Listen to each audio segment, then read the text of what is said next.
क्योंकि अब जितनी तैयारी होनी थी हो गई है।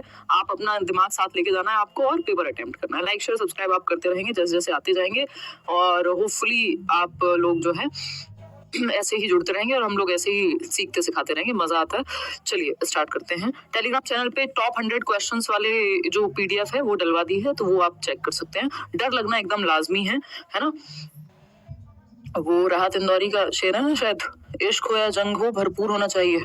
तो अभी जंग वाली स्थिति है पेपर को, यही मान लो।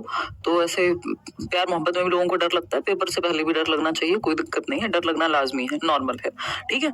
उसको बहुत ज्यादा दिल पे लेने की जरूरत नहीं है। देखिएगा क्वेश्चन नंबर 1 और जवाब दीजिएगा। क्वेश्चन नंबर 1 क्या कहना चाहता है कवि, फटाफट से बताइएगा। The teacher in an inclusive classroom acts as a facilitator creating a supportive and empathetic environment.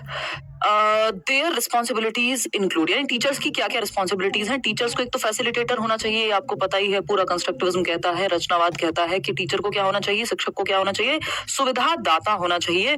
और सुविधा दाता हो यानी सुविधा प्रोवाइड करें, एक अच्छा एनवायरनमेंट क्रिएट करें, सपोर्टिव एनवायरनमेंट हो, कॉन्ड्यूसिव हो, एम्पैथेटिक यानी समानुभूति हो, यानी खुद को दूसरे के शूज में, खुद को दूसरे की जगह पे रख करके देख पाने की क्षमता टीचर में होना बहुत बहुत बहुत जरूरी है, ठीक। इसके अलावा अगर हम बात करें टीचर की क्या क्या रिस्पॉन्सिबिलिटीज हो सकती हैं, ये 4 ऑप्शन हैं, फटाफट से देखेंगे। सभी के लिए पहुंच सुनिश्चित करने के लिए सार्वभौमिक अधिगम डिजाइन यूडीएल का उपयोग करना, कोलैबोरेटिंग यानी using universal design for learning UDL to ensure accessibility for all, collaborating with parents, special educators and other stakeholders, यानी कोलैबोरेट अगर करना पड़े शिक्षकों के साथ, स्पेशल एजुकेटर्स के साथ। भाई हर तरह का बच्चा आपके इंक्लूसिव क्लासरूम का मतलब है एजुकेशन फॉर ऑल, जहां डिसेबिलिटी वाला बच्चा भी है, जहां नॉर्मल बच्चा भी है, जहां गिफ्टेड बच्चा भी है, यानी नॉर्मल से मतलब यहाँ एवरेज है, ठीक। तो encouraging a growth mindset among students to reduce stigma and build confidence, यानी आप क्या करेंगे, ग्रोथ माइंडसेट को एनकरेज करना कि बच्चे को बढ़ावा देना कि वो सीख सकता है, इस चीज को बढ़ावा देना, और जो स्टिग्मा है, अलग अलग तरह के विचारधारा है, रूढ़ियां हैं, उनको साइड करना। स्टेक होल्डर में आपका प्रिंसिपल से लेके जो भी लोग स्कूल में इन्वॉल्व हैं, तो ये सभी बातें सही हैं, यानी फर्स्ट, सेकंड और थर्ड ये इंक्लूसिव हैं। यूडीएल इंपॉर्टेंट होता है, आपका आईईपी भी एक चीज है, इंडिविजुअलाइज्ड एजुकेशन प्लान, जो हम पॉजिटिव मानते हैं किसके लिए, इंक्लूसिव एजुकेशन के लिए, यानी हर बच्चे को हम एक साथ सिखा पाए, ठीक है बात। तो ये एक बेसिक बात है। यूडीएल मतलब यूनिवर्सल डिजाइन ऑफ लर्निंग, अलग अलग लेवल पे हर एक बच्चे के लिए इस तरह से डिजाइन हो लर्निंग कि सभी बच्चे सीख पाए। बात सही है या नहीं है, सही है। चलें आगे बढ़ जाएं, जीवन में आगे बढ़ना बहुत जरूरी है। चलिए कल जिनका एग्जाम है वो पेपर भेज देंगे कल आते ही, उस पर हम चर्चा करेंगे। सीडीपी तो एटलीस्ट भेज ही देना है 30 क्वेश्चंस आपको, ताकि बाकी लोगों की भी मदद हो जाए। उसके बाद आंसर की मैं तुरंत बना दूंगी और अपने आंसर की एक्यूरेट ही रहती है हमेशा, ईश्वर की कृपा से। क्वेश्चन नंबर 2 देखिएगा, heredity refers to the genetic transmission of characteristics from parents to offspring while the environment includes all external factors that influence development, which of the following statements highlights the interplay between heredity and environment in child development. Basically आनुवांशिकता यानी heredity जो है वो आप अपने four fathers से, आपके parents से जो भी आपने जीन्स को एक्वायर किया है, आनुवांशिक संचरण को संदर्भित करती है, जबकि पर्यावरण में विकास को प्रभावित करने वाले सभी बाहरी कारक शामिल होते हैं। इंटरनल फैक्टर्स कह लीजिए, या हम कहेंगे कि जेनेटिक फैक्टर्स हेरिडिटी हैं, और जो वातावरण में आपका जल, वायु और जो पोषण वगैरह है, टीचिंग मेथड्स हैं, वो सब एनवायरनमेंट से रिलेटेड हैं। निम्नलिखित में से कौन सा कथन बाल विकास में आनुवांशिकता और पर्यावरण के बीच परस्पर क्रिया को उजागर करता है? हेरिडिटी और एनवायरनमेंट के बीच में जो इंटरेक्शन है उसके बारे में कौन सी बात हो रही है, कौन से ऑप्शन में? हेरिडिटी और एनवायरनमेंट के बारे में कौन सा ऑप्शन सही है? सिंपल बात हमसे यही पूछी गई है। तो पहला ऑप्शन है, heredity determines a child's potential while the environment plays no role in shaping their abilities. देखिए एक तरफ नहीं झुकना है, हेरिडिटी और एनवायरनमेंट दोनों ही बेहद महत्वपूर्ण है। ऐसा नहीं है कि एनवायरनमेंट का कोई रोल नहीं है, सिर्फ हेरिडिटी का रोल है, ये कहना गलत होगा। ठीक है जी। फिर आता है second option, both heredity and environment work independently with no interaction to influence a child's development, यानी दोनों ही हेरिडिटी और एनवायरनमेंट सेपरेटली काम करते हैं, कोई इंटरेक्शन नहीं है, नहीं भाई, दोनों मिलकर के काम करते हैं। आपकी हेरिडिटी और आपका एनवायरनमेंट साथ में मिलकर के एक प्रोडक्ट है, विकास जो है, डेवलपमेंट क्या है, गुणनफल है वृद्धि उसका, हेरिडिटी आनुवंशिकता और वातावरण का। जब आप कुछ पढ़ रहे हैं तो आपका जो जेनेटिक मेकअप है, जो इंटेलिजेंस का लेवल आपको मिला है आपकी हेरिडिटी से, और जो एनवायरनमेंट में आपको जिस तरह से पढ़ाया जा रहा है, दोनों मिलकर के आपकी लर्निंग होगी, यानी इंटरेक्शन दोनों का है डेवलपमेंट में। थर्ड ऑप्शन है, a child's intelligence is solely determined by their genetic inheritance and environmental factors have minimal influence. देखिए एक तरफ नहीं झुक सकते हम, दोनों ही महत्वपूर्ण हैं। फोर्थ ऑप्शन बचता है heredity provides the genetic blueprint while the environment shapes modifies and nurtures this potential into actual abilities. ये बात एकदम सही है। आनुवांशिकता खाका प्रदान करती है जबकि पर्यावरण इस क्षमता को वास्तविक क्षमताओं में आकार देता है या संशोधित करता है और पोषित करता है। मान लीजिए हेरिडिटी से आपको स्पोर्ट्स की एबिलिटी मिली है ना। विराट कोहली के मान लो बच्चों को क्या है, हेरिडेटरी क्षमता है कि वो स्पोर्ट्स में बेहतर कर सकते हैं, फिजिकल एबिलिटी उनकी बेहतर होगी, स्ट्रांग होगी। ये बात हम मान सकते हैं जनरल तौर पे कि हेरिडेटरी क्षमता मिलेगी। वहीं अगर एनवायरमेंट अच्छा मिलता है ना, तो एनवायरमेंट क्या करता है, शेप करता है। मान लीजिए ट्रेनिंग ही नहीं मिलेगी तो क्षमता क्या करेगी, ब्लूप्रिंट क्या करेगा, और ब्लूप्रिंट नहीं होगा, क्षमता ही नहीं होगी तो ट्रेनिंग क्या करेगी। तो दोनों महत्वपूर्ण है। कुल मिलाकर के हेरिडिटी को हम मानते हैं कि हेरिडिटी रॉ मटेरियल प्रोवाइड कर देती है। जैसे आपको एक मकान बनाना हो तो आपको रॉ मटेरियल चाहिए होता है, ईंट, रोड़ी, बदरपुर, जो भी हम कहेंगे, यानी कॉन्क्रीट मटेरियल चाहिए होगा, सीमेंट, व्हाटएवर। तो ऐसे ही हेरिडिटी भी कॉन्क्रीट मटेरियल है, एक रॉ मटेरियल है जो आपके डेवलपमेंट के लिए हेरिडिटी प्रदान करती है, आपके विकास के लिए रॉ मटेरियल दे देती है, ब्लूप्रिंट एक खाका दे देती है। उसके ऊपर आप क्या कर सकते हैं, आप बिल्डिंग बना सकते हैं। एनवायरमेंट अगर अच्छा होगा, फिर आप पानी यूज अच्छा कर रहे हैं, टीचिंग मेथड्स, न्यूट्रिशन, जो भी एनवायरमेंट, इमोशनल एनवायरमेंट, हर तरह का एनवायरमेंट अगर बेहतर है तो चीजें बेहतर हो जाएंगी। इसको हम ऐसे भी देख सकते हैं कि जो हेरिडिटी है वो क्या करती है, लिमिट तय कर देती है, हायर लिमिट और लोअर लिमिट। एनवायरमेंट यानी हायर लिमिट और लोअर लिमिट हेरिडिटी आपकी तय कर देती है। लोअर और हायर लिमिट मतलब आईक्यू क्या है, आप कितना ऊपर जाएंगे उसकी हायर लिमिट, और कितना नीचे, मतलब आईक्यू मान लीजिए, इंटेलिजेंस की बात कर लेते हैं जो हेरिडिटी से सबसे ज्यादा प्रभावित होता है। और अगर हम बात करें आपकी, तो एक लोअर लिमिट सेट हो गई और एक हायर लिमिट। या हाइट को लेके भी अगर हम बात करें तो हेरिडिटरी है बहुत हद तक। तो एनवायरमेंट कितना भी अच्छा दोगे तो जरूरी नहीं हर व्यक्ति 6 फीट का ही हो जाए, उसमें हेरिडिटी का काफी रोल है। वो हायर लिमिट और लोअर लिमिट तय की हुई है हेरिडिटी ने। ठीक, तो एक तो ये चीज है। तो ये रॉ मटेरियल प्रोवाइड कर देती है, एक बेसिक खाका या ब्लूप्रिंट प्रोवाइड कर देती है आपकी हेरिडिटी। रॉ मटेरियल के साथ साथ हम क्या कहेंगे, एक ब्लूप्रिंट यानी खाका दे देगी, ब्लूप्रिंट। और क्या हो सकता है भाई, how far we can go, संभावना दे देगी कि अगर एनवायरमेंट मिलता है तो how far we can go. We will नहीं होगा, 100% कोई नहीं बता सकता कि कितना दूर जाएंगे आप, वो एनवायरमेंट और हेरिडिटी दोनों पर निर्भर करेगा। देखिए डेवलपमेंट क्या है, डेवलपमेंट दोनों का ही गुणनफल है। डेवलपमेंट बराबर हेरिडिटी इनटू एनवायरमेंट, ऐसा हम मानते हैं कि हेरिडिटी और एनवायरमेंट का प्रोडक्ट है डेवलपमेंट। विकास आनुवंशिकता और वातावरण का गुणनफल है। किसी क्षेत्र में हेरिडिटी ज्यादा महत्वपूर्ण हो जाती है, किसी में एनवायरमेंट। जैसे आंखों का रंग जो है वो टोटली हेरिडिटी से निर्धारित होगा, और हेरिडिटी को स्टैटिक या फिक्स मानते हैं। वही एनवायरमेंट डायनेमिक है, यानी परिवर्तनशील है। आज आप शहर में रहते हैं, कल आप गांव चले जाइए। आज आप नॉन वेज खाते हैं, कल आप छोड़ करके वेजिटेरियन बन जाइए। ये क्या होगा, डायनेमिक है। एनवायरमेंट आप चेंज कर सकते हो, ठीक है ना, लेकिन हेरिडिटी फिक्स्ड है। आप अपनी आंखों का रंग नहीं चेंज कर सकते, आप अपना आईक्यू दुकान पे जाकर के नहीं बदल देंगे, वो सेम रहेगा, ठीक है ना बात। तो ये एक बेसिक सी बात है, इसको हम ध्यान में रखेंगे। और अगर हम बात करते हैं नेक्स्ट क्वेश्चन पे चलेंगे। क्वेश्चन नंबर 3 देखिएगा, क्या कहता है ये, चाइल्ड सेंटर्ड एजुकेशन। क्या कह रहा भाई, असर्शन है यानी अभिकथन है, a child centered classroom removes the need for any curriculum structure allowing students to explore whatever interest them. यानी एक बाल केंद्रित कक्षा में किसी भी पाठ्यचर्या में संरचना की आवश्यकता को समाप्त कर देती है।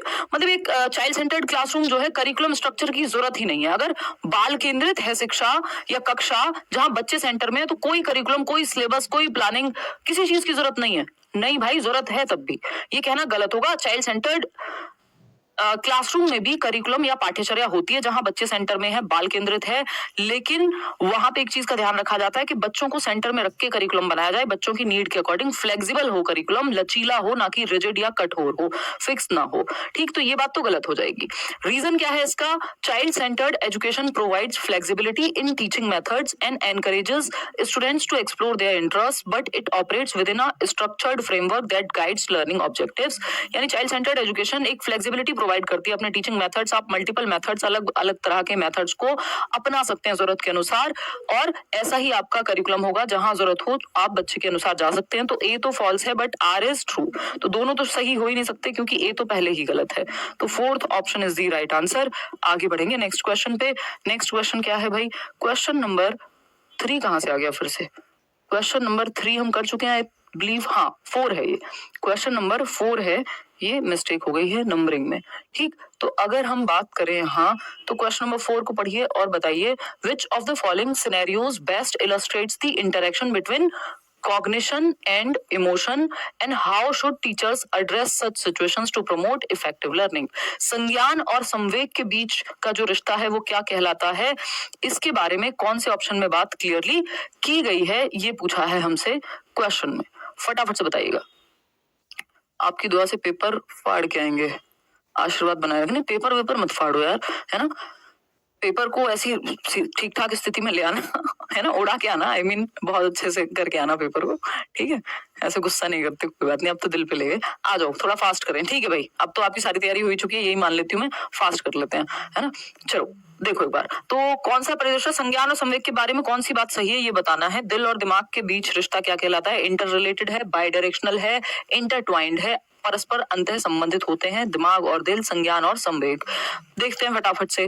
A student becomes anxious before a math test and struggles to recall previously learned concepts. The teacher provides extra worksheets to practice without addressing the student's anxiety.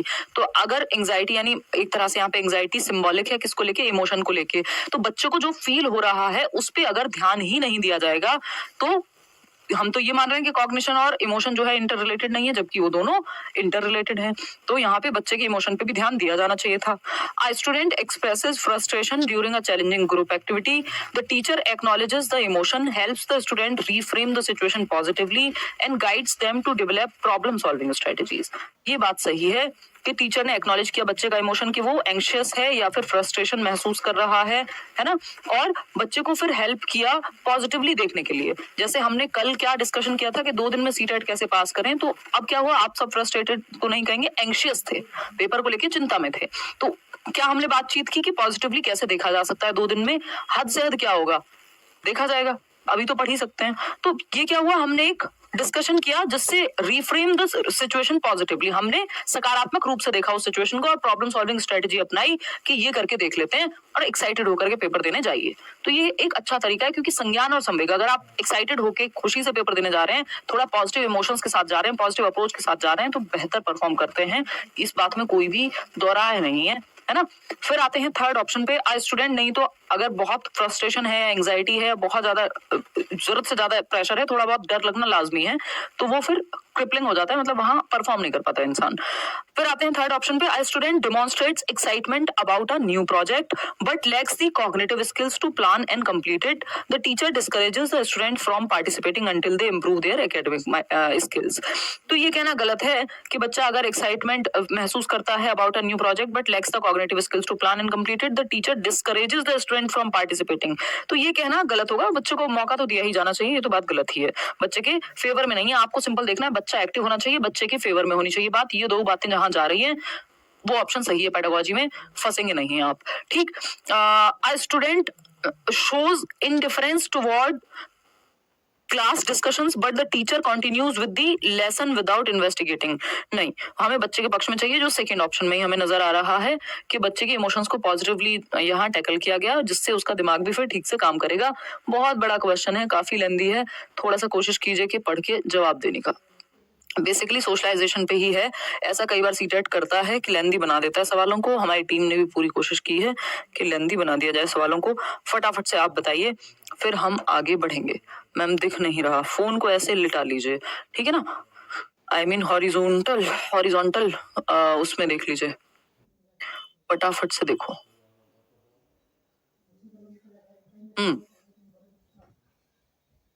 चलिए बढ़े आगे, बहुत बढ़िया। देखिए यहाँ टाइम आज थोड़ा अनयूजुअल है क्योंकि 9 बजे हम वो डिस्कशन करेंगे। वैसे मेरा प्लान तो ये था कि 9 बजे इसको करें, बट फिर चलिए आ जाइए। थैंक यू, आप बहुत मोटिवेट करते हो। चलिए आ जाइए, पढ़ना भी है साथ साथ। The process of socialization begins early in a child's life and continues throughout their development. As children grow older, their social circles and environments expand, bringing new agents of socialization. बच्चे जैसे जैसे बड़े होते हैं, नए वाहक आ जाते हैं समाजीकरण के। समाजीकरण क्या है, समाज में रहना सीखते हैं। वाहक क्या है, कभी दोस्त भी आ रहे हैं, टीचर्स आ रहे हैं, नए नए लोग, और इंटरनेट आ गया, अलग अलग तरह के वाहक वो दुनिया में निकलता है बच्चा, तो अलग अलग तरह से समाजीकरण होता है। One of the primary agents of socialization in early childhood is the family. Family, लेकिन प्राथमिक एजेंट क्या है अर्ली चाइल्डहुड में 2 से 6 वर्ष में वो परिवार ही है, क्योंकि उस टाइम पे ना तो उसके बहुत ज्यादा दोस्त होते हैं, ना वो बहुत ज्यादा स्कूल में उतना घुलता मिलता है जितना वो परिवार में घुलेगा मिलेगा 2 से 6 वर्ष में। और प्रॉपर स्कूल तो होता भी नहीं, वो तो प्ले वे में जाता है उस समय पे। तो which is responsible for imparting values, norms and behaviours that form the foundation of the child's personality. However socialization also extends beyond the family environment and includes other agents such as peers, schools and media. Considering the role of different agents in the socialization process, which of the following statements best explains the relationship between family, peers and other agents of socialization in shaping a child's behavior? तो परिवार और peers का क्या role है, ये पूछा है हमसे सामाजिकरण की प्रक्रिया में। देखिए फटाफट से, पहला ऑप्शन है the family is the only agent. Only के साथ तो हमें जाना ही नहीं होता, ओनली एजेंट कैसे फैमिली, बाकी भी तो इंपॉर्टेंट है। Peers and schools take over the primary role of socialization as children grow older with the family's influence becomes less significant. कुछ हद तक बात सही है। The family serves as the primary agent of socialization in early childhood, but peers, schools and media influence and reinforce these values and behaviors as the child grows older। ये कहीं बेहतर है, क्योंकि ऐसा नहीं है कि बिल्कुल ही लेस सिग्निफिकेंट बन जाएगा। वो प्राथमिक तो है ही परिवार, ऐसा नहीं है कि बिल्कुल सिग्निफिकेंट ही नहीं रहेगा। हाँ, एक टाइम के बाद पीयर्स का रोल ज्यादा बढ़ जाता है, लेकिन इनसिग्निफिकेंट नहीं होगा परिवार की वैल्यू। फोर्थ ऑप्शन है peer influence is more important than family influence. ये कहना गलत होगा। तो थर्ड ऑप्शन के साथ ही हम यहाँ पे जाएंगे कि मीडिया का और इन सब का इन्फ्लुएंस बढ़ जाता है जैसे ही बच्चा जो है बड़ा होता है। अर्ली चाइल्डहुड तक अगर हम देखें 2 से 6 में, तो परिवार का रोल ज्यादा है, ठीक है ना। तो थर्ड ऑप्शन यहाँ बेहतर है। क्वेश्चन नंबर 6 देखिएगा और बताइएगा।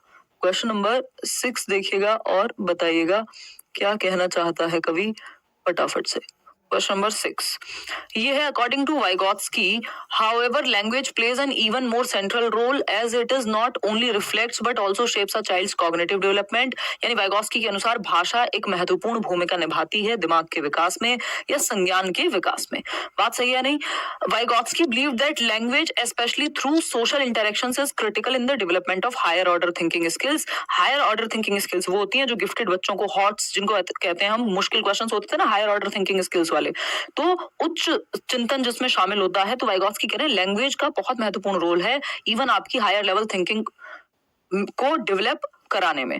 बात सही है या नहीं है, बताओ एक बार। सही लग रही है बात? कोई और दिक्कत हो तो बताओ, है ना। हाँ, मेरी बेटी को आप बहुत पसंद, थैंक यू सो मच भाई प्रियंका। पूरा कमेंट तो मैं नहीं पढ़ पाई हूँ, बट हाँ धन्यवाद। जल्दी पोल डालती हैं और हटा भी देती है, निशा को पीटो। ऐसे टीचर बनोगे शिवानी?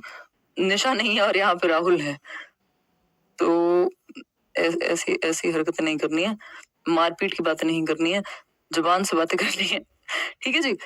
चले आगे बढ़े, बहुत ही बढ़िया, बढ़ा जाए आगे।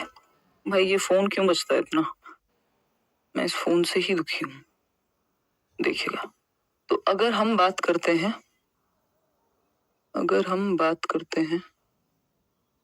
वेट चलिएगा, एग्जाम वाला फीलिंग, हाँ अब तो आनी भी चाहिए। तो हायर ऑर्डर थिंकिंग स्किल्स यानी आपकी थिंकिंग लेवल को और बेहतर करता है क्या, लैंग्वेज के माध्यम से वो बेहतर होती है, ऐसा वाइगॉत्स्की कहते हैं। हाँ, वाइगॉत्स्की तो कह रहे हैं ग्रेटेस्ट टूल है। Based on Vygotsky's theory, which of the following statements best reflects the relationship between language and thought in cognitive development? भाषा और विचार के बारे में वाइगॉत्स्की की राय को पहचानना है 4 ऑप्शंस में से। Language is simply a tool for, देखो पेपर में डरना नहीं है, आपको आंसर वहीं मिलेगा उन्हीं 4 ऑप्शंस में से, बस पहचानना है, लेके नहीं जाना, लिखना नहीं है वहां पे, ठीक। Language is simply a tool for communication and does not influence the way children think और रीजन अबाउट द वर्ल्ड। यानी सिंपली एक कम्युनिकेशन का टूल है और इससे कोई रीजनिंग में फर्क नहीं पड़ता, ये कहना गलत होगा। Language and thought are separate entities and language only serves to express thoughts that already exist in a child's mind। ऐसा नहीं है, थिंकिंग को भी विकसित करती है भाषा, महत्वपूर्ण भूमिका निभाती है। थर्ड है, language and thought are deeply interconnected with language acting as a primary medium through which children engage in more complex thinking and problem solving.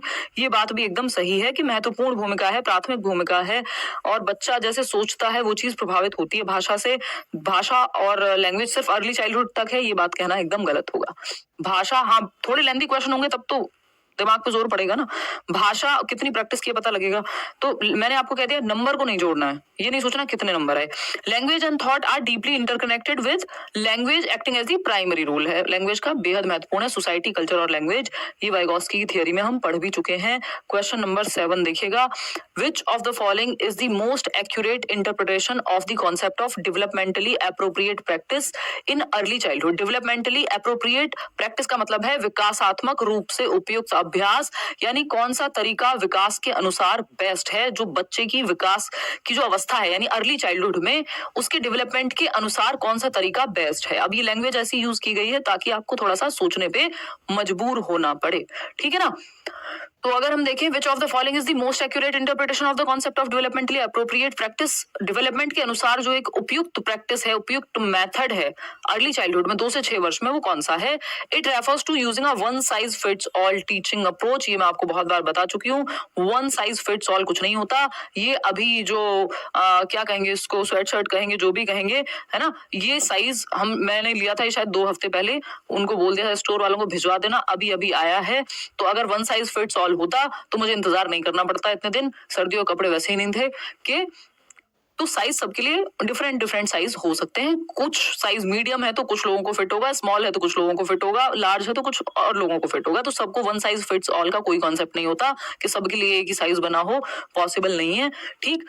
Pen थोड़ी है कि कोई भी यूज कर लेगा, ठीक। तो ऐसे ही मेथड्स में भी, करिकुलम में भी आपको डिफरेंट तरीके अपनाने हैं। वन साइज फिट्स ऑल का मतलब है एक ही डंडे सबको हाँक रहे हैं, वो चीज गलत हो जाएगी, ठीक। It involves teachers adapting their teaching methods and expectations based on each child's developmental level, cultural background and individual needs, ensuring that activities are both challenging and achievable for every child. ये बच्चे की need को option समझ रहा है, बच्चा यहाँ active है। अलग अलग मेथड आप बच्चे की नीड, उसका इंटरेस्ट, उसके स्तर के अनुसार अपनाइए, उसी को डेवलपमेंटली एप्रोप्रिएट प्रैक्टिस कहेंगे यहाँ पे। इट फोकसेस सोनली ऑन, सोनली हो, ओनली हो, इसका मतलब है एक तरफ लेके जा रहा है ऑप्शन आपको और एक तरफ नहीं जाना आपको, अगर वो बच्चे के पक्ष में नहीं है तो। On academic skills and knowledge acquisition, सिर्फ एकेडमिक स्किल पढ़ लो और क्या कर लो, नॉलेज को एक्वायर कर लो। Minimal emphasis on social, emotional और फिजिकल डेवलपमेंट, यानी सिर्फ कॉग्निटिव डेवलपमेंट पे जोर दो, रटवाने पे जोर दो, याद कराने पे जोर दो, नॉलेज को बढ़वाने पे जोर दो, लेकिन शारीरिक रूप से, सामवेगिक रूप से, सोशली ना तो वो घुले मिले, ना वो ग्रुप में खेले, ना वो नई चीजें सीखे, ना वो स्पोर्ट्स में शामिल हो, बस दिमाग पे ही कराते रहो सब कुछ, तो वो कहना गलत होगा यहाँ पे। बिल्कुल ही बात सही है, नहीं है, बिल्कुल सही है। चलिए आते हैं, समझते हैं कहानी क्या है। अगर हम बात करते हैं 4th ऑप्शन की, it means teaching a pre determined curriculum in a rigid standard. देखिए रिजिड तो वर्ड ही नेगेटिव है, ये हम नेगेटिव पॉजिटिव में भी कर चुके हैं, तो सेकंड ऑप्शन यहाँ सही बचता है। आगे बढ़ेंगे, पूरा ऑप्शन जब तक नहीं पढ़ेंगे तब तक जवाब मत दीजिएगा, नहीं तो पेडागोजी में ये गलती बहुत होती है, ठीक। क्वेश्चन नंबर 8 देखिएगा, असर्शन क्या है, यानी कथन है, Piaget's theory emphasises that learning is an active process in which children construct their understanding through interaction with the environment. ये बात एकदम सही है कि पियाजे ने जोर डाला है इस बात पे कि अधिगम एक सक्रिय प्रक्रिया है, बच्चा एक्टिवली ज्ञान का सृजन करता है एनवायरनमेंट के साथ इंटरेक्ट करके। उसको एक पेन भी मिलेगा तो खोलेगा, तोड़ेगा, देखेगा, समझेगा, वो नन्हा वैज्ञानिक है, एक्टिव बिल्डर ऑफ नॉलेज है, ज्ञान का सक्रिय निर्माता है, ऐसा पियाजे कहते हैं। और क्या है वो, अगर एक्टिव बिल्डर ऑफ नॉलेज लिखा हो और साथ में active builder of knowledge through social interaction लिखा हो तो वाइगोव्स्की हो जाएंगे, क्योंकि वो समाज की बात करते हैं। और अगर हम बात करें, लिटिल साइंटिस्ट भी कहा है बच्चों को पियाजे ने, और कहा है कि उनकी थिंकिंग क्वालिटेटिवली डिफरेंट है बड़ों से, यानी अमाउंट सेम है, kind is different, amount is same, quantity is same but quality is different, ठीक है। तो बच्चे और बड़ों की थिंकिंग में ये अंतर है। तो बिल्कुल सही कह रहे हैं कि बच्चे को एक्टिव रखने की बात कर रहे हैं पियाजे। रीजन क्या है, पियाजे proposed that cognitive development happens automatically as children grow without any need for environmental stimulation और सोशल इंटरेक्शन। यानी पियाजे ने प्रस्तावित किया है कि बच्चे का दिमाग अपने आप विकसित हो जाएगा एनवायरमेंटल स्टिमुलेशन की, यानी किसी भी ऐसी एक्टिविटी की जो बच्चे के दिमाग पे जोर डाले, जिससे वो कुछ नया सीखे, और सोसाइटी में इंटरेक्शन की कोई जरूरत नहीं है। ये एकदम खराब बात है।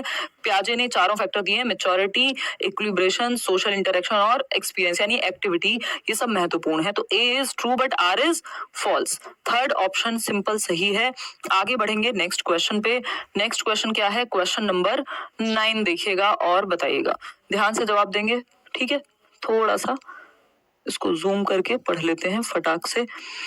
क्वेश्चन नंबर 9 क्या कहता है? A teacher notices that two students with similar hereditary traits, for example high IQ, दो बच्चे हैं, मान लीजिए 120 आईक्यू है सीमा का, 120 ही आईक्यू है सचिन का या रीमा का, मान लेते हैं, नहीं तो आप कहेंगे कि जेंडर का होगा, बट आईक्यू तो सेम ही होगा, आईक्यू तो सेम तरह से काम करेगा, लड़का हो लड़की हो व्हाटएवर। तो अगर हम बात कर रहे हैं, मतलब आईक्यू भेदभाव थोड़ी करेगा उस चीज में, तो आईक्यू स्कोर के लिए तो क्वेश्चन तो सेम ही आएंगे सबके सामने।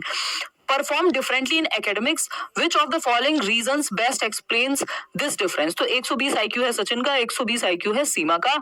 अब बात यहाँ पे ये चल रही है कि विच of the following reasons best explains this difference, के सचिन के नंबर अगर आते हैं 50% और सीमा के आते हैं 80%, तो ये क्या है, इसका रीजन क्या है? क्योंकि आईक्यू तो सेम है।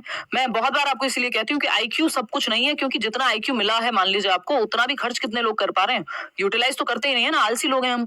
ठीक, उतनी मेहनत कर कितने पा रहे हैं लोग? क्या बहुत सारे लोगों को एनवायरमेंट नहीं मिलता और बहुत सारे लोग करना नहीं चाहते, तो बहुत सारे रीजन है खैर उस चीज के। तो सेम आईक्यू होने के बावजूद भी दोनों का एकेडमिक परफॉर्मेंस अलग है, नंबर दोनों के अलग अलग आ रहे हैं। ठीक है भाई, देखा जाए तो 60% पॉपुलेशन तो एवरेज आईक्यू रखती है। आते हैं फर्स्ट ऑप्शन पे, इसका रीजन क्या होगा? The child with better genes will always outperform the other regardless of their environment. यानी जिसके जीन्स बेहतर हैं वो अच्छा परफॉर्म करेगा। भाई आईक्यू तो सेम ही है, एकेडमिक परफॉर्मेंस तो कोई दौड़ भाग की बात थोड़ी चल रही है, दिमाग की बात चल रही है। आईक्यू कॉग्निटिव डेवलपमेंट को अगर उन्होंने थोड़ा असेस करने की कोशिश किया, या इंटेलिजेंस को असेस करने की कोशिश की है, जो कॉग्निटिव डेवलपमेंट से जुड़ा हुआ है, तो अगर हम देखें तो यहाँ तो ऐसी कोई बात नहीं है, यहाँ पे जीन्स की बात ही नहीं हुई। जब आईक्यू बराबर है तो परफॉर्म क्यों नहीं कर पा रहे हैं? ठीक, फिर आते हैं the environment plays a crucial role in shaping how hereditary potential is realized, such as the availability of resources, parental support and peer influence. यानी पर्यावरण आनुवांशिक क्षमता को कैसे साकार बनाएगा, कैसे आकार देगा, इस बात में बहुत महत्वपूर्ण भूमिका है पर्यावरण की। जैसे संसाधनों की उपलब्धता, हो सकता है एक बच्चे को अच्छे स्कूल में नहीं पढ़ाया जा रहा हो, अच्छे मेथड्स का इस्तेमाल ना हो रहा हो, अच्छा माहौल ना हो घर पे, व्हाटएवर। ठीक, आईक्यू सेम होते हुए हो सकता है सेम स्कूल में हो, फिर भी डिफरेंट इमोशनल एनवायरनमेंट हो सकता है। माता पिता का समर्थन कितना है, साथियों का क्या प्रभाव है, कैसे पीयर ग्रुप में, कैसे लोगों में, कैसे दोस्त हैं उसके, इन सब का प्रभाव पड़ता है। तो एनवायरमेंट का रोल है आईक्यू में। सिर्फ हेरिडिटी ही सब कुछ नहीं है, यानी सिर्फ आईक्यू ही सब कुछ नहीं है, क्योंकि सेम परफॉर्म नहीं करेंगे अगर सही एनवायरमेंट नहीं मिला है तो। ठीक, genetics alone can explain the difference in their, और ये हम जानते हैं कि गिफ्टेड बच्चा भी ठीक से परफॉर्म नहीं कर पाएगा अगर इमोशनली उसको सही माहौल नहीं मिला तो। Genetics alone can explain the difference in their performance. Genetics की बात ही नहीं हो रही, सीधा आईक्यू की बात हो रही है। 120 आईक्यू इसका भी है, 120 इसका भी है, और आईक्यू के लिए दोनों ने सेम टेस्ट दिया होगा। फोर्थ है the performance differences are result of chance as neither heredity nor environment. ये तो चांस की बात है, ना हेरिडिटी का रोल है ना एनवायरमेंट का, फिर इसका है आत्मा का, है ना, या क्या क्या कहेंगे उसको, कोई ऐसी पारलौकिक शक्ति का नहीं। आईक्यू की बात हो रही है, इंटेलिजेंस की। हेरिडिटी और एनवायरमेंट के सिवा और कुछ है नहीं आपका डेवलपमेंट। तो second option is the right answer. Question number 10 देखिएगा क्या कहता है, सवाल 10वां, फटाफट से बताइएगा। थोड़ा अनयूजुअल टाइम पे क्लास है बट आप लोग आ गए हैं। देखिएगा क्वेश्चन नंबर 10 देखिएगा, which of the following best describes the concept of maturation. यानी परिपक्वता के संप्रत्यय को, मैच्योरेशन के कॉन्सेप्ट को, डेवलपमेंटल साइकोलॉजी, जिसको आप चाइल्ड डेवलपमेंट भी कह सकते हैं, इसके अंदर ही आता है चाइल्ड डेवलपमेंट। विकासात्मक मनोविज्ञान, डेवलपमेंटल साइकोलॉजी मतलब डेवलपमेंट कैसे होता है, मनोविज्ञान का एक शाखा है, मनोविज्ञान का एक स्कूल है, ये हम कह सकते हैं। स्कूल भी कहना गलत होगा, टाइप्स हैं। साइकोलॉजी भी में भी कई सारे प्रकार हैं आपकी। ऑर्गेनाइजेशनल साइकोलॉजी है, क्लिनिकल साइकोलॉजी है, फिर ये डेवलपमेंटल है, एजुकेशनल साइकोलॉजी जो हम पढ़ते हैं। ठीक, तो यहाँ पे आपको पहचानना है कि परिपक्वता यानी मैच्योरेशन क्या है। सिंपल, पहला ऑप्शन है maturation refers to the idea that children's development is entirely dependent on the educational methods they are exposed to with little to no role for genetic और बायोलॉजिकल फैक्टर। यानी maturation में biology का कोई role नहीं है भाई, maturation तो highly related होती है बायोलॉजी से ही, है ना। आपके जेनेटिक्स का अनफोल्ड होना समय के साथ मैच्योरेशन है, कि आपके हाथ जन्म से होते हैं, पैर टांगे जन्म से होती है, लेकिन उनमें जो जान आएगी वो एज के साथ या टाइम के साथ आती है, जब आप में मैच्योरेशन आ रही है। दांत तब आएंगे जब मैच्योरेशन समय आएगा, अनफोल्ड होंगे तब जाकर के दांत आपके निकलेंगे। अगर मेल है कोई तो दाढ़ी तब आएगी जब प्यूबर्टी हिट करेगी। तो मैच्योरेशन के साथ, टाइम के साथ अनफोल्ड होने वाले जेनेटिक कैरेक्टरिस्टिक्स, हेरिडेटरी कैरेक्टरिस्टिक्स को हम मैच्योरेशन कहते हैं, हाईली रिलेटेड टू हेरिडिटी होती है। Second option है maturation refers to the natural genetically programmed process of development that unfolds over time with children gaining new abilities and behaviors as they age, often in a predictable sequence. बिल्कुल सही बात है. Maturation क्या है? Naturally होता है, genetically जो एक sequence में. Sequence क्या है कि बच्चा पहले खड़े होना सीखेगा, फिर चलना सीखेगा, है ना? पहले दूध के दांत आएंगे, फिर पक्के दांत आएंगे. ये मैचुरेशन है जो समय के साथ अपने आप अनफोल्ड होती है और एक सीक्वेंस में होती है. ऐसा नहीं है कि अगर ऐसा होता तो पहले आप बूढ़े हो जाते, बाद में जवान होते. मैचुरेशन का एक सीक्वेंस है, ठीक है ना? फिर आते हैं थर्ड ऑप्शन पे. Maturation means that children's growth is entirely dependent on the environment. नहीं, एंटायरली नहीं भाई. मैचुरेशन तो हेरिडिटी को ज्यादा महत्व दे रही है. हेरिडिटी से अनफोल्ड होने वाले कैरेक्टरिस्टिक्स हैं जो एनवायरमेंट में अनफोल्ड होते हैं. Maturation suggest that all aspects of a child's development are strictly determined by their external environment. जी नहीं, सेकंड ऑप्शन है यहाँ पे. Maturation is highly related to heredity. आगे बढ़ेंगे. क्वेश्चन नंबर 11 देखिएगा. अगेन बहुत लेंथी क्वेश्चन है, बट आप पढ़ने का प्रयास करेंगे. देखिएगा, how does continuous and comprehensive evaluation CCE contribute to the development of teacher student relationships and improve the overall teaching learning process in a classroom setting. CCE क्या है? CBSE का एक इवैल्यूएशन सिस्टम लागू किया गया था. कॉन्टिन्यूअस एंड कॉम्प्रिहेंसिव यानी holistically सर्वांगीण रूप से बच्चे का आकलन करना, जांच करना, उसकी सतत एवं व्यापक मूल्यांकन. लगातार साल भर ऑनगोइंग प्रोसेस है कि जो आकलन है बच्चे का समय समय पे होता रहे. और दूसरा, हर एक पहलू में हो. कॉग्निटिव, फिजिकल, जो 3 डेवलपमेंट है टाइप है, फिजिकल, कॉग्निटिव, सोशियो इमोशनल, तीनों पहलुओं को जांचो. बच्चे के सिर्फ ऐसा नहीं है कि वो नंबर कितने ला रहा है, सिर्फ कॉग्निटिव डेवलपमेंट को देखो, स्पोर्ट्स में कैसा है, बिहेवियर में कैसा है, बहुत सारी चीजें. पहला ऑप्शन है CCE encourages teachers to focus solely on delivering content. ये कहना गलत है कि सिर्फ कंटेंट डिलीवर करने में और बच्चे की एकेडमिक नॉलेज में. नहीं, सभी पहलुओं में.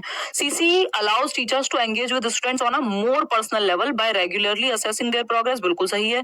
मल्टीपल डायमेंशंस, रेगुलरली यानी कॉन्टिन्यूअस, और अलग अलग डायमेंशन मतलब कि आप बच्चे की नीड्स को समझ रहे हैं. बच्चा इमोशनली कैसा है, फिजिकली कैसा है, किस क्षेत्र में अच्छा कर सकता है. Curricular plus co curricular activities. Providing continuous feedback, offering tailored guidance to meet individual learning needs. हर बच्चे की नीड को समझते हुए टेलर्ड गाइडेंस. टेलर्ड का मतलब क्या है कि भाई ये शर्ट अपने हिसाब से बनवा ली हमने. टेलर से बनवा ले तो आप जाकर के कपड़े तो अपने साइज से, अपने हिसाब से बनवा रहे हो, अपनी मन पसंद से बनवा रहे हो, ठीक है. वही वन साइज फिट्स ऑल क्या है, एक ही साइज है सबके लिए, वो नहीं आएगा जनरली. ठीक, रीड बैच पे बात करेंगे भाई. आप में से काफी लोग पूछ रहे हैं. Open communication, this improves student centred relationship. अलग अलग मेथड अपनाना बच्चे की नीड को समझते हुए. बात तो सही है. आगे बढ़ेंगे. थर्ड ऑप्शन देखिएगा. CCE diminishes the role of teachers in the classroom by limiting their involvement in students evaluations as most assessment are. यानी बच्चों की इन्वॉल्वमेंट को लिमिट कर दो, टीचर को ज्यादा महत्व दे दो, ऐसा नहीं है. CCE restricts the teacher's ability to assess students meaningfully. यानी रेस्ट्रिक्ट कर देगा टीचर को. अर्थपूर्ण ढंग से बच्चे का आकलन नहीं करना है, बस रट्टाफिकेशन पे कर देना है. गलत बात है. ये ऑप्शन सेकेंड ही सही है कि हर एक पहलू में आप जांच पाए. क्वेश्चन नंबर 12 देखिएगा और बताइएगा क्या कह रहे हैं वाइगोत्स्की, क्या कहना चाहते हैं. फटाफट से पढ़ेंगे. वाइगोत्स्की कह रहे हैं, Vygotsky socio cultural theory emphasizes the significant role of cultural tools in cognitive development. Which of the following statements best describes the interaction between cultural tools such as language, symbols and social practices and cognitive development according to Vygotsky? भाषा और संज्ञान के बीच में क्या रिश्ता है, ये रिश्ता क्या कहलाता है, ये पूछा है. सिंपल सा जवाब है. पेंसिल साथ ले जाने के लिए मना किया हुआ है आपके एडमिट कार्ड में, बट पेन से भी आप थोड़ा सा मार्क कर लोगे, कोई दिक्कत नहीं. कोई आके रोके तो मत करना. अभी इस सब पे चर्चा कर लेंगे. 9 बजे आ जाना. 9 बजे आराम से बैठ के बात करेंगे कि कल क्या क्या करना है. पूरे टाइम सारी बातें जो भी जरूरी है सब कर लेंगे. Don't worry at all. ठीक, नहीं दिख रहा है कोई बात नहीं. ये PDF मैं समझ रही हूँ कि थोड़ा सा लेंथी क्वेश्चन है, या तो आप बड़ी स्क्रीन में देखेंगे तो आसानी से देख पाएंगे. ये मैं अभी 9 बजे तक ही आपको ये सारे आंसर मार्क करा के 9 साढ़े 9 बजे तक शेयर करा दूंगी टेलीग्राम पे, तो मन करे तो पढ़ लेना एक बार. Vygotsky believed that cognitive development is primarily determined by biological maturation. नहीं, बायोलॉजी की बात तो वाइगोत्स्की कर ही नहीं रहे हैं. इस पे तो इनकी आलोचना भी हुई है, क्रिटिसाइज किया गया है कि इन्होंने जेनेटिक्स को महत्व नहीं दिया. Vygotsky argued that children acquire cognitive skills independently of cultural influences. Culture का तो बहुत इन्फ्लुएंस है, ये कह रहे हैं इंडिपेंडेंटली यानी बिना कल्चर के ही हो जाएगा. Vygotsky proposed that cognitive development is deeply embedded in the child's cultural context. जो with tools like language, number, symbol, ये सब महत्वपूर्ण है और बच्चे के कल्चर, संस्कृति का बहुत महत्व है बच्चे के विकास में, संज्ञानात्मक विकास में, उसके दिमाग के विकास में. बात सही है. According to Vygotsky cultural tools only relevant है अर्ली चाइल्डहुड तक. ये तो बात ही नहीं कर रहे स्टेजेस की, ये तो बात ही करते हैं विकास सतत है, कॉन्टिन्यूअस है. तो वाइगोत्स्की तो सोसाइटी, कल्चर और लैंग्वेज, इन 3 चीजों को बेहद महत्व देते हैं. इस बात को आपको ध्यान में रखना है. एज की बात ये नहीं करते हैं, बस भाषा की स्टेजेस दी है इन्होंने, अदरवाइज उन्होंने कोई अलग से स्टेज नहीं दी है. आते हैं इंक्लूसिव एजुकेशन का एक क्वेश्चन है, थोड़ा सा और जूम करने का प्रयास करती हूँ, अगर आप देख पाएंगे तो थोड़ा देखिएगा। तो अगर हम बात करें यहाँ पे, तो पहला जो 13th नंबर क्वेश्चन है, how does the concept of reasonable accommodation support children with special needs in educational settings and what is its importance in promoting an inclusive environment. यानी जो कॉन्सेप्ट ऑफ रीजनेबल एकोमोडेशन है, यानी उचित समायोजन की जो परिकल्पना है या अवधारणा है, वो चिल्ड्रन विद स्पेशल नीड्स में कैसे लागू होती है। यानी वो बच्चे जिनको स्पेशल नीड है, एक बच्चा हो सकता है जो व्हील चेयर से आता हो, दूसरा बच्चा ऑटिस्टिक हो सकता है, तीसरा बच्चा एडीएचडी वाला हो सकता है, अलग अलग तरह, किसी को डिसलेक्सिया हो सकता है, व्हाटएवर। तो स्पेशल नीड अगर बच्चे की है तो उसके साथ आपको डील कैसे करना है, उसको एकोमोडेट कैसे करना है। रीजनेबल एकोमोडेशन, रीजनेबल का मतलब है जैसी जरूरत हो जिस बच्चे को वैसा चेंज कर दो माहौल में, वो एकोमोडेशन है, समायोजन है, मॉडिफिकेशन है, जो आपको एकोमोडेट तो हर बच्चे को करना ही है। Reasonable accommodation means providing children with special needs fewer educational opportunities, यानी उनको एजुकेशनल सीखने के अवसर, पढ़ने के अवसर कम दो, क्योंकि उनको स्पेशल नीड है। ये कहना गलत है, हर बच्चे को साथ लेके चलना है। Reasonable accommodation involves making necessary changes to teaching strategies, यानी अपने मेथड में बच्चे के अनुसार परिवर्तन कर लो, क्लासरूम सेटअप में अगर इंफ्रास्ट्रक्चर में चेंज करना है वो कर लो, असेसमेंट के तरीके में चेंज करना है वो कर लो। कि अगर एक बच्चा है जो देख नहीं पाता है तो आप उससे ये नहीं कहेंगे मुझे लिख के दिखाओ या पढ़ के दिखाओ, या तो आप उसको ब्रेल लिपि देंगे और उसके माध्यम से पढ़ने की बात कहेंगे, या हो सकता है आप ओरली क्वेश्चन पूछ लें उससे। तो बच्चे के अनुसार आप पूछने का तरीका या आकलन का तरीका भी बदलते हैं। To ensure that CWSN can access the curriculum, participate in classroom activities and demonstrate their learning in ways that align with their individual strengths and needs। जो चिल्ड्रन विद स्पेशल नीड्स हैं, जो स्पेशल बच्चे हैं, उनकी भी अपनी कुछ strengths हैं और कुछ वीकनेस है, जैसे कि हर इंसान की होती है, वो भी उतने ही इंसान है। तो आपको उनकी नीड को समझना है और उनके हिसाब से डिजाइन करनी है चीजें। फिर आते हैं थर्ड ऑप्शन पे, तो ये बात सही है, फिर भी चारों ऑप्शन तो हमको पढ़ने ही होते हैं। Reasonable accommodation requires isolating CWSN from the, isolate नहीं करना है, सेग्रीगेट नहीं करना है, सेक्लूजन नहीं करना है, इंक्लूड करेंगे, सेक्लूड नहीं करेंगे, अलग थलग नहीं करेंगे, बच्चे को लेबल नहीं लगाएंगे, ठप्पा नहीं लगाएंगे, फेलियर है, फर्स्ट आता है, ये हुए, ये है, वो है, ये सब नहीं करेंगे। Reasonable accommodation primarily refers to making physical changes to the classroom such as ramp बनवा दिया आपने, तो primarily refers to physical changes, थोड़ी भाई साइकोलॉजिकल या टीचिंग मेथड्स भी चेंजेस में भी चेंजेस लाने, सिर्फ स्ट्रक्चर में या स्कूल के ढांचे में परिवर्तन से थोड़ी हो जाएगा। टीचर्स भी अपने अंदर परिवर्तन करेंगे, मेथड्स में भी परिवर्तन होंगे, ठीक है। जो बच्चे हैं उनको भी हम इंक्लूडेड महसूस कराएंगे। क्वेश्चन नंबर 14 देखिएगा, which of the following is a key challenge in implementing inclusive education in mainstream classrooms and how can it be addressed effectively. मुख्य धारा में यानी मेन स्कूल जो रेगुलर स्कूल सिस्टम है उसमें बच्चों को, स्पेशल बच्चों को इंक्लूड करने में हमें दिक्कत क्यों आती है, ये पूछा है। पहला ऑप्शन है, a key challenge in inclusive education is the lack of resources and trained teachers, कि उतने ट्रेन्ड टीचर्स ही नहीं है कि स्पेशल बच्चों को और नॉर्मल बच्चों को एक साथ लेके चल सके, और संसाधनों की भी कमी है। अगर हम बात करें कि कानों की मशीन मिल जाए, या फिर अगर एक बच्चा है जो देख नहीं सकता, ब्रेल लिपि ही बहुत सारे स्कूल में उपलब्ध है कि नहीं है इसी का नहीं पता, तो ये सब दिक्कतें बिल्कुल हैं। फिर आता है second, a challenge in inclusive education is the mismatch between the academic levels of students in a diverse classroom. This can be addressed by developing individualized teaching strategies and providing targeted interventions to meet the diverse learning needs of students. A challenge in inclusive education is the mismatch between the academic level of students in a diverse classroom. This can be, देखो ये challenge नहीं है, वो तो अलग अलग सीखने वाले बच्चे होंगे तो सब फर्स्ट थोड़ी, सब सेम नंबर थोड़ी लाएंगे कि सब 90% लाएंगे। वो प्रॉब्लम नहीं है कि अलग अलग तरह सीखते हैं, अलग अलग नंबर ला रहे हैं, या अलग अलग एकेडमिक लेवल है उनका। A challenge in inclusive education is the overemphasis on standardized testing, which can lead to excluding students with disabilities. The solution is to remove testing altogether, कि कोई टेस्ट रखो ही मत, ये भी कोई तरीका नहीं है, बच्चे के अनुसार रख लो। The challenge in inclusive education is the lack of technology in the classroom, which can be solved by replacing traditional teaching methods entirely with the digital learning tools, के टीचर को भी हटा दो, पुराने सारे मेथड्स को हटा दो और सिर्फ डिजिटली बढ़ाओ, वो भी कोई सही तरीका नहीं है, एक तरफ ही लेके जा रहा है ऑप्शन आपको। बस एक ही ऑप्शन सही है कि आपको रिसोर्सेज और ट्रेन टीचर की कमी है, जिसकी वजह से मुख्य धारा में एक रेगुलर स्कूल में स्पेशल बच्चों को इंक्लूड करने में दिक्कतें आती हैं। तो फर्स्ट ऑप्शन ही यहाँ सही है। क्वेश्चन नंबर 15 देखिएगा और बताइएगा क्या कहता है ये सवाल आपका। थोड़ा सा लेंदी है, बहुत ही ज्यादा लेंदी है, पढ़ने में मतलब दिक्कत है, उतना लेंदी वैसे नहीं है कि अगर पेपर में आए तो। How does Harvard Gardner's theory of multiple intelligences challenge the traditional view of intelligence and what implication does it have for teachers working with diverse learners in an inclusive classroom. यानी कि Harvard gardener का जो बुद्धि का सिद्धांत है वो पारंपरिक दृष्टिकोण को, जो ट्रेडिशनल तरीका था कि भैया ये होती है टीचिंग या फिर ये होती है इंटेलिजेंस, उसको चैलेंज कर दिया गार्डनर ने। कहा बच्चे तो सब अलग अलग तरह से इंटेलिजेंट हो सकते हैं, जरूरी थोड़ी जिसका आईक्यू में स्कोर ज्यादा है वही अच्छा है, और एक तरीके से नहीं बच्चा तो इंटेलिजेंस कोई सिंगल एंटिटी नहीं है और बच्चे मल्टीपल मेथड से सीख सकते हैं, ये गार्डनर कह रहे हैं। ठीक, तो पहला ऑप्शन है Gardner's theory supports the traditional view that intelligence is a fixed single trait. यही तो उल्टा कह रहे हैं इसका, वो तो कह रहे हैं आईक्यू टेस्टिंग कराओ मत आप, है ना, कोई फिक्स्ड नहीं है, सिंगल एंटिटी नहीं है बुद्धि। Gardner's theory proposes that intelligence is not a singular ability. हाँ बिल्कुल सही है, एक सिंगल एबिलिटी नहीं है, 8 प्रकार की अलग अलग बुद्धि दी है, बुद्धि के प्रकार दिए basically, but rather a variety of distinct independent intelligences. और ये सारे 8 प्रकार जो हैं, चाहे वो लिंग्विस्टिक इंटेलिजेंस हो, यानी कोई भाषा में अच्छा हो सकता है, कोई म्यूजिक में अच्छा हो सकता है, कोई स्पोर्ट्स में अच्छा हो सकता है, ये सब क्या है, 8 प्रकार जो हैं ये स्वतंत्र हैं एक दूसरे से, जरूरी नहीं है कोई म्यूजिक में अच्छा है तो गणित में भी अच्छा होगा।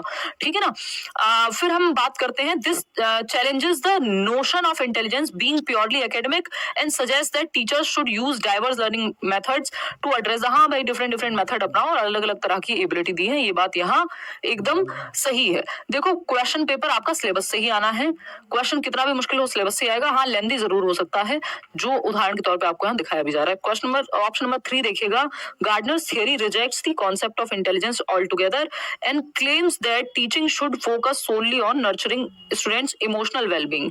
यानी इंटेलिजेंस को हटा ही दो, ऐसी बात नहीं की उन्होंने। Suggest that intelligence is only relevant to subject like math और लैंग्वेज में जरूरत है। नहीं भाई, लोग अलग अलग तरह से बुद्धिमान हो सकते हैं, जो कि सेकंड ऑप्शन में ही है सही।